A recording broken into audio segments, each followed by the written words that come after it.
is up, everyone? Welcome back to my YouTube channel. Today we will be reacting to the worst title fight I've ever seen. This is to do with the 2024 F1 Championship between Max and Lando. And, you know, one of you have requested this video. I don't really know where this is going to go. I have an opinion on the 2024 Championship battle. The 2024 season in general is just historic. It's going to be one for the history books. It was absolutely insane, mental. But my opinion on the championship battle is, yes, there was a battle like in the middle, but at the beginning of the season, right up until like the summer break, really, there wasn't a battle. Max was leading the championship, and then Lando just got kind of thrown into it, and then the media made a huge big fat thing about there being a championship battle, when realistically it wasn't much of a battle because Max was leading until like the summer break. So it wasn't like, I feel like the media just wanted to make 2024 seem even more intense and chaotic by saying there's championship battle, when in reality there wasn't really one. And so now everybody's saying that Lando bottled it and blah blah blah blah blah, but there wasn't a battle to begin with, really, was there? Like, if we're being real, there wasn't really a battle. So now everybody has these opinions where it was like the worst title fight, Lando bottled it. I'm like, there wasn't, the championship was Max's to begin with, you know what I mean? Like, there was no battle. But anyway, we're going to get into this video that one of you requested, and I am looking forward to it. We'll see what this channel has to say about it. So I'm just going to shut up and we'll get straight into it. In 2008, Robert Kubica won the Canadian Grand Prix for the newly formed BMW Sauber team, which was only in its third season. 2008, similar to 2024, would turn out to be an ultra-competitive season with 7 different drivers and 5 different teams winning races. Yeah. Despite the fact that Kubica midway through the season was just 2 points behind the championship lead, the BMW board saw the season as already a success, having claimed their first win, and instead of continuing to develop their 2008 car, they decided to abandon the season and instead focus on the new regulations coming in 2009. Oh, that's fair. Kubica would be knocked out of title contention with just 2 races to go, as BMW were outdeveloped by McLaren and Ferrari. Yeah. In the end, not only did BMW flop in 2009, but as a result of the 2008 financial crisis, within the space of just 1 year, they quit. Winning their first ever Grand Oh, wow. Prix to announcing that they would be leaving Formula One. Robert Kubica, who never again got to fight for another world championship, to this day holds a lot of resentment about BMW's decision to abandon the 2008 title charge. Yeah, well, because whilst I in guess their you eyes, would. winning a race was mission accomplished and let's focus on 2009, he knew that title opportunities don't come around very often. Yeah, they don't. During interviews in later years, he said, "I was a bit upset because I felt like we didn't do the maximum to take our opportunity to fight for the World Championship. That's true. Because I said it might never happen again. You have to use your opportunities, because you never know in life when you'll get a second chance." And now, the story of BMW's disastrous decision to abandon the 2008 season is a lesson in seizing the opportunity when it presents itself, because Yeah. you never know. I didn't if know you'll that ever about truly get another BMW, chance and again. now The reason why it's I wanted to showing a share lot of this little similarities. story to start this video is because after Max clinched the title with 2 races to spare in Las Vegas, during one of Lando's post-race interviews, this story kind of came to my mind when he mentioned not being mentally ready to challenge for the World Championship. The first half, Yeah. I don't think I was, or we were as a team, mentally ready to be like, oh, now we have to fight against the big boys and execute perfectly. And we paid the price a little bit. And Well, now, yeah, to that's me, what I'm these saying. comments In the from first Lando half, about Max not won like mentally being half the switched on and races. ready to fight for the title, especially So it wasn't early in really the a season, championship battle is there, was there? absolutely bizarre. And it's almost the definition of why I think this is the worst title campaign that I have ever seen from a genuine title contender in a car as good as that McLaren. We all know this championship really started in Miami because the first 5 races were a continuation of 2023 with Red Bull having a dominant car. Yep. What this meant in terms of points is that after Miami, Lando had a 52-point deficit to overcome. Now, Lando was right when he said after Las Vegas that no one in F1 history has made up a deficit that big, but what he also neglected to mention is that no one in Formula 1 history has had as many races as he did to overcome it as well. 2024 is the longest season in the history of Formula 1 at 24 races, 6 of them being sprints. Yeah. Now, whilst that comes with a lot of I'm not complaining. The advantage for Lando is that even after Miami, there was 18 races still to go. In 2012, Sebastian Vettel managed to overturn a 44-point gap with 10 races still to go, and so comparatively speaking, if you look at the points they needed to score per race, Vettel not only had a bigger challenge, but he also proved that it can be done. So whilst I'm not trying to downplay the size of the challenge that Lando had on his hands, it would be factually wrong to say that it was impossible to overturn a 52. Well, yeah, it wouldn't have been impossible. It was definitely possible, but between Miami and Las Vegas, in the races that were actually significant, McLaren didn't really seize the opportunity, being on did they? pole 7 times, Lando has only managed to win 3 Because I don't think it's just down to Lando here. It's Lando and McLaren. Due to bad luck, and even sometimes down to his team letting him down. Yeah, 3 races that's what I'm saying. In that car from the driver who's had the entire team built around him for this exact moment is just massively disappointing. There's lots of things that separated Max and Lando this season, but if there is one thing more than anything else that I want you to take away from this video, it's that Lando wasn't able to win a single race in against the odds circumstances. If you look at the 3 wins that he did have, in Miami he won due to inheriting track position with the help of a safety car, and then in Zandvoort in Singapore, he dominated on tracks where he had the outright fastest car. Yeah. Other than that, Lando wasn't capable of taking wins away from other drivers when there wasn't that expectation for him to do so. Well, he's now won in Abu Dhabi as well, so let's not forget that. Okay. Again, he did dominate that. Like Hungary, Zandvoort, and Singapore, those wins should be almost a guarantee. When George and Lewis finished 1-2 in Las Vegas with George 17 seconds ahead of Carlos Sainz, no one was patting them on the back because there was nothing extraordinary about those results, given the pace advantage of the Mercedes. Yeah. Yet when Lando got only his 2nd win in Zandvoort, F1 itself made a massive deal on social media, hailing it as a statement win. Yeah, because let's just stop, okay? If we actually sit back and take a moment to look at the relationship between Lando and the F1 world and Lando and the fans, excluding all the hate he gets, because that's just a whole other conversation. But Lando has such a big fan base. Of course, F1 are going to be making these posts, and every time Lando wins, they're going to make it a huge thing because a lot of the people that follow F1 follow Lando Norris, and he has like a massive fan base. So of course they're going to be like, it's a statement drive. Or when he won in Singapore, they put out a post and it was like pure domination from Lando Norris.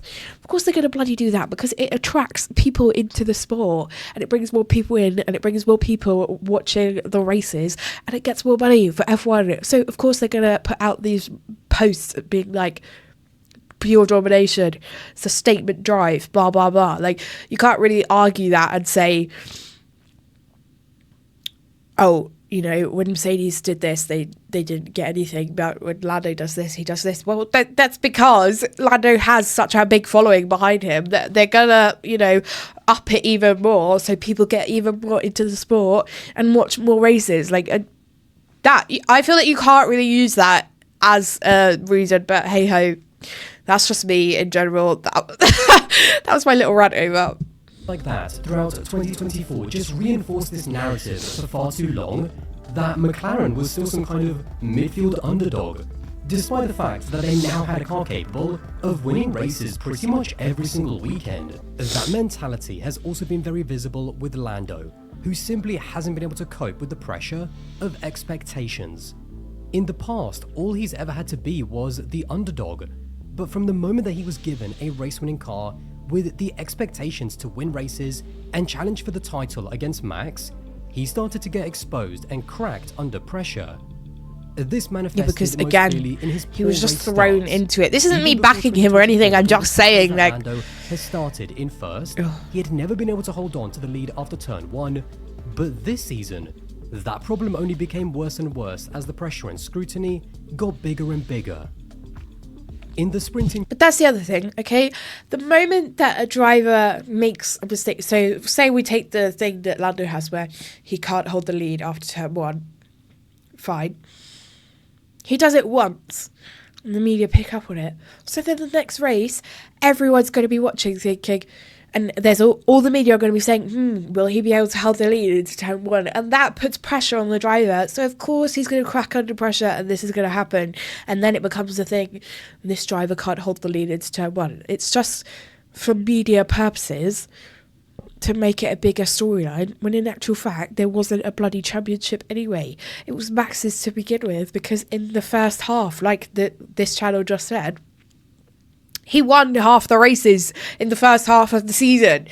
So with that being said, there wasn't really, yes, there was like a 52-point deficit, and he had 18 races to go and he could have done it, but also taking Lando out of the equation, McLaren itself made too many mistakes this season. So put them together, it was just not a good mix. Like, neither was helping Lando and McLaren, neither were helping each other to make this an actual championship battle and, you know, put him actually in contention for the championship.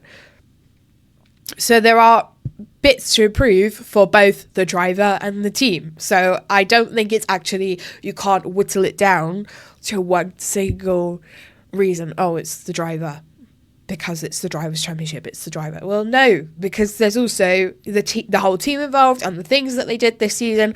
We can all bring up, whether you agree with this video or not, or you agree with what I'm saying or not, we can all bring up plenty of things that McLaren have done this season that are quite questionable. So I'm just, I'll leave it there. in China, he lost out to Lewis. In Spain, he lost out to George and Max. In Silverstone, although he wasn't on pole, he was overtaken by title rival Max. In Hungary, he lost out to his teammate Piastri. In Spa, although again he wasn't on pole position, he needlessly touched the gravel and lost another 3 places on the opening lap. In Zandvoort, he lost out to Max. In Monza, he was overtaken by Piastri. In Austin, he left the inside door open for Max. And then in Sao Paulo, he once again lost out, this time to George. And now, those mistakes and the number of times that it's now happened are inexcusable. Every driver has a rubbish start once in a while, but the thing about those mistakes is that not only did it cost Lando a huge amount of points when you consider how many times he could have won, but with him not being able to maintain pole position, it also put more pressure on the team.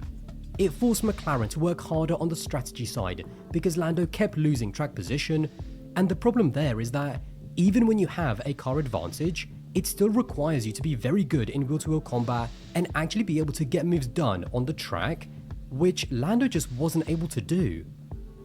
A racecraft under pressure would turn out to be yet another key weakness, and there were far too many times where Max got the better of Lando through poor decision making.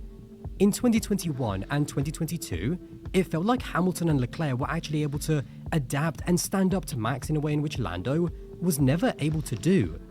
Even though Max on a few occasions did step over the line, like in Austria and Mexico, especially once mathematically he knew that Lando had more to Don't lose make than me him. relive Austria. Apart from in Zandvoort, I don't really remember any time across this season that Lando actually managed to overtake Max when it mattered most. That portion of the season, as Lando himself has said, was definitely his and McLaren's strongest. But not only was it too little too late, but even during this purple patch, there were still too many mistakes. In Monza, he shouldn't have let Oscar overtake him because that ultimately cost him the chance to win. And in Sao Paulo, not only was it yet another mistake-riddled race after starting from pole, but coming out and then making the "it's not talent, it's luck" comments also looked pretty stupid. Yeah, but And can now we what- just stop there? He retracted that statement last night, so let's not even bring that into contention, okay? Talking about the FIA driver awards that went on last night, he literally stood up on the stage and he said, "I take that back, but the media likes to change everything that people say. So, let's just not even bring that in here, because I don't even want to get into that. This is to say that Lando is entirely at fault all by himself this season. F1 is a team sport for a reason, and during a failed championship campaign, there is always going to be some culpability from both the driver as well as the team. I think that we could all tell mid-season that McLaren was very new to having to perform and make crucial strategy decisions when under the high levels of pressure that comes with being a winning team. There is no doubt that in certain races, they definitely cost their drivers points. Like in Canada, where they didn't tell Lando to pit when the safety car came out, and then also in Silverstone, where they strategically fumbled a 1-2. Yeah. Having said that, as the season has gone on, it definitely feels like that narrative is only really confined to that mid-portion of the season, because after that, although you can criticize them for their handling of the team order situation and whatever papaya rules even was, it doesn't feel like the team continued to make those same crucial strategy errors, as McLaren's pit wall definitely became more and more comfortable racing for wins every single weekend. All of these fundamental errors ultimately created a championship that, in my opinion, never actually started. This is what I'm saying. It was never a thing to begin with. Lost the title. It's the fact that he lost with the 2 whole races still to go, and he never even scored enough points to even put Max under any kind of pressure. See, whilst some people might make the argument that the 53-point margin after Miami was insurmountable, the fact is that the points gap after Las Vegas was actually bigger than what it was after Miami. That means that the first 5 races are almost irrelevant, because Max still would have won the championship during the entire period where McLaren had a faster car on average. To me, the most pivotal race of the entire season when I look back was Spain. That was the race where Lando's championship really should have started. Starting from pole position, which was his first of the season, all of the previous disappointments of not winning in Imola and not winning in Canada could have been forgotten about. And had he beaten Max on that day, he could have started to build some momentum during a time when Red Bull, let's not forget, started to struggle until we got to Singapore. yeah. Lando failed to capitalize on that day.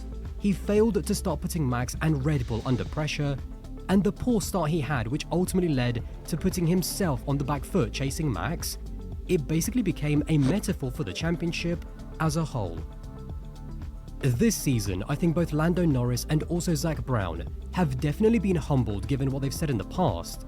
Whether it's Lando's comments towards Lewis when he was dominating, or Zach's comments towards Max, it's not necessary that what they said was wrong, because sure, Lando Norris in the dominant 2020 Mercedes or the dominant 2023 Red Bull would be a world champion. But it's the fact that he was making those comments and trying to diminish what 2 all-time great drivers had achieved during a time when he hadn't even won a Grand Prix yet. It's clear that with Lando, there is a sense of expectation and almost entitlement that he has to have a dominant car to be able to win a title. Although this year was his first experience of a title fight, you've got to remember that this is a driver who is in his 6th season of Formula 1. And that context is important because he has had more than enough time to prepare as a driver and also a leader for this exact moment. When Lewis won his first title in 2008 in his 2nd season of Formula 1, and when Max won his first title in 2021 in his 7th season of F1, both of those championships were won in non-dominant cars. That is the hubris that Lando has experienced. It's very easy to talk down about the accomplishments of other people when you've never been in their position. Yeah. And it definitely humbles you when you bottle a championship when you finally are put in their position. In F1, nothing is guaranteed. And whilst I'm sure that Lando will get a chance to reflect, learn and improve on what went wrong in 2024, and he will be a better driver off the back of the pain and experience that he has had this season. Going back to the story of BMW in 2008, I forgot about the BMW thing. Will Lando come to regret not being ready and not seizing the moment when he could have this season? With Piastri only getting better, Ferrari looking stronger, we know Max is always going to be a factor, and a new set of regulations on the horizon in 26. Yeah, who knows where that's going to go? Lando or McLaren will find themselves back in this position anytime soon. Having said that, Lando has proved that he has got the raw speed to become a world champion. I mean, you don't just bag 7 pole positions by accident. The question, however, is will he be able to improve on all of the key areas that let him down this season? And will he be able to do it in time before the gates of opportunity shut forever? Well, there's a lot of things to unpack there. My opinion on it, I mean, I know that a lot of people would disagree with the things that I've said, but, you know, that's the whole point of an opinion. I don't know.